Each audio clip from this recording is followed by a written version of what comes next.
Welcome to the Thought for April the 6th.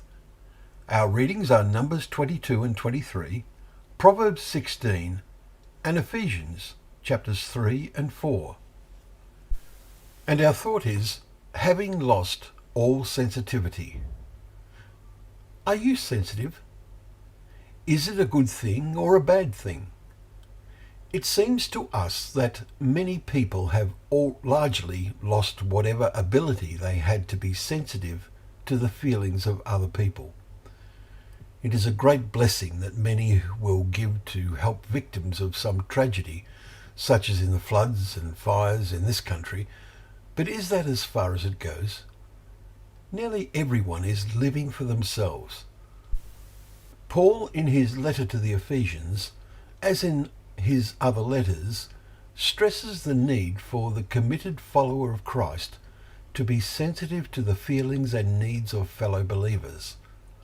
As we completed reading Galatians, we should have noticed verse 10 in the last chapter, as we have opportunity, let us do good to everyone, and especially those who are of the household of faith. Today in Ephesians we read, put away falsehood. Let each of you speak the truth of his neighbours, for we are members one of another. Chapter 4, verse 25. Challenging, isn't it, to be described as members of one of another? It is because committed believers have become, in God's all-seeing eyes, one spiritual family unit.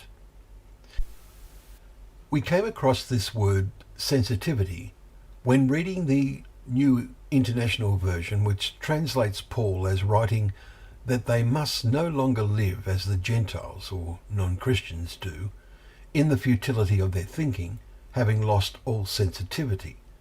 They have given themselves over to sensuality, so as to indulge in every kind of impurity, with continual lust for more.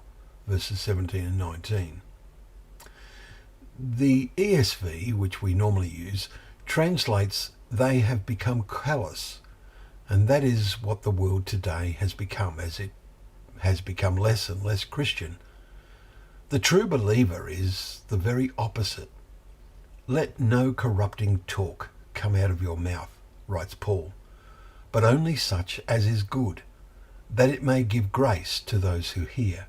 Verse 29. This fits in with today's proverb reading, the heart of the wise makes his speech judicious. Gracious words are like honeycomb, sweetness to the soul and health to the body. Chapter 16, verses 23 and 24. And of course, this is the best possible advice for us in this insensitive world. Well, thank you once again for joining us for Thought for the Day, where together we can open up the pages of God's Word. It is a lamp to our feet and a light to our path.